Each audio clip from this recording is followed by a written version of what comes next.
नमस्कार, मैं हिमांशु जर्नलिस्ट। आप देख रहे हैं prime time with Himanshu journalist. देखिए, बिहार का चुनाव आज उस चरम पर था जहां पर एक तरफ वोटिंग भी हो रही थी और दूसरी तरफ राजनीति के बड़े बड़े धुरंधर चुनाव प्रचार में लगे थे। प्रधानमंत्री नरेंद्र मोदी उन सीटों के आसपास प्रचार कर रहे थे जहां पर वोटिंग हो रही थी। प्रधानमंत्री नरेंद्र मोदी ने आरजेडी के उस ककहरे को याद दिलाया जिसमें ज से जंगल राज होता है, ए से अपराधी होता है, अ से अपराधी होता है, छ से छिनेती होता है, ब से बलात्कार होता है। इन सब को प्रधानमंत्री नरेंद्र मोदी ने वोटिंग के दिन बिहार की जनता को बताया और अपने तरफ वोट लाने की कोशिश करते रहे। देखिए, पहले चरण में 121 सीटों पर वोटिंग हुई, लेकिन आपको जानकर हैरानी होगी कि पिछले 25 सालों का रिकॉर्ड तोड़ते हुए बिहार के मतदाताओं ने इस बार वोटिंग किया है। लगभग 60% से ज्यादा 60.13% वोट पड़े हैं, जो 1995-1990 के करीब पड़े थे। उसके बाद अब पड़े हैं। लेकिन सबसे ज्यादा जो वोट पड़े हैं ना, वो महिलाओं के वोट पड़े हैं। अगर महिला वोट दे रही तो फायदा किसका है, इसको भी हम जानेंगे। लेकिन वहीं पहले चरण की 100 सीटों पर बीजेपी के बड़े बड़े नेता कह रहे हैं कि 121 में 100 सीटें हमारी हैं, चाहे उप मुख्यमंत्री सम्राट चौधरी हो। और यहाँ पे विजय सिन्हा ने कहा है कि भैया 75% सीटें हमारी हैं और 25 में सब लोग हैं। लेकिन आज विजय सिन्हा के साथ एक अप्रिय घटना घट गई।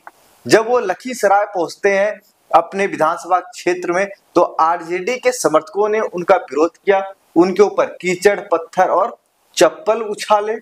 और जिसके बाद विजय सिन्हा भी अपने रौद्र रूप में आए, वो भी दिखाए कि भैया हम भी प्रदेश के डिप्टी सीएम हैं, और अपने तरीके से उन्होंने जवाब दिया। लेकिन आरजेडी के जो एमएलसी हैं और विजय सिन्हा के बीच तू मैं हो गया।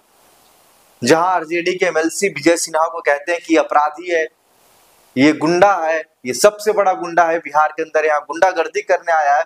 वहीं विजय सिन्हा ने उस एमएलसी को बोला कि तुम शराबी हो, तुम दारू पी के आए हो, तुम शराब पी कर आए हो। मतलब तरह तरह के दोनों में तू मैं हुआ। देखिए, आपको मैं बता दूं कि प्रधानमंत्री नरेंद्र मोदी आज बिहार के अंदर जो कुछ बोला, उसका प्रभाव सिर्फ आज के वोटिंग के दिन नहीं पड़ने वाला। इसका प्रभाव जब 11 नवंबर को वोटिंग होगी ना, तो उस पर भी पड़ने वाला है। कैसे, मैंने आपको इस बात को शुरू में बता दिया था।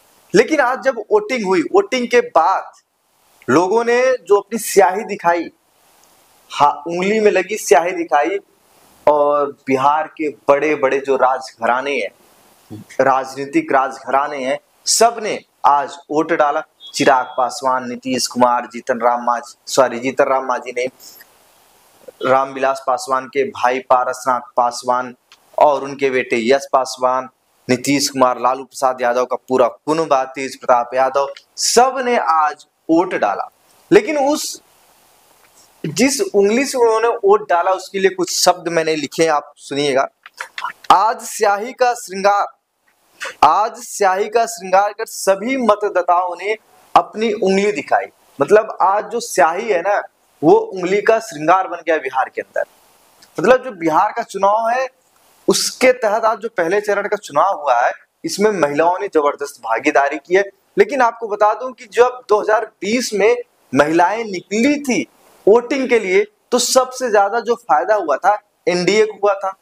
आज उसके 5 साल के बाद 6 नवंबर को जब महिला वर्ग निकली है वोट के लिए, तो सबसे फायदा किसको होगा, ये तो आने वाला समय बताएगा। लेकिन अगर हम पिछला रिकॉर्ड उठा के देखते हैं, तो सबसे ज्यादा फायदा जो महिलाओं के वोट मिले हैं, वो एनडीए को ही मिले हैं, आरजेडी या दूसरे दलों को नहीं मिले हैं।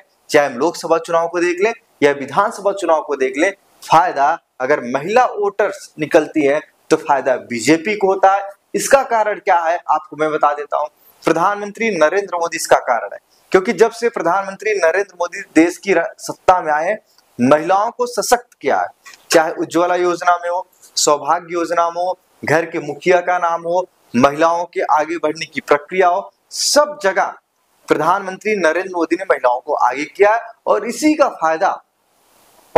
का फायदा जो है बीजेपी और उसके साथी लगातार उठाते हैं कि महिलाओं को सोचते हैं कि महिला वोटर्स वोट देने के लिए बाहर आए, जिससे उनको फायदा हो। तो आज था ये बिहार का पहले चरण का चुनाव। दोस्तों मिलते हैं हर रात 9 बजे इसी चैनल पर, लेकिन ये वीडियो आपको मिलेगी सुबह 10 बजे। धन्यवाद।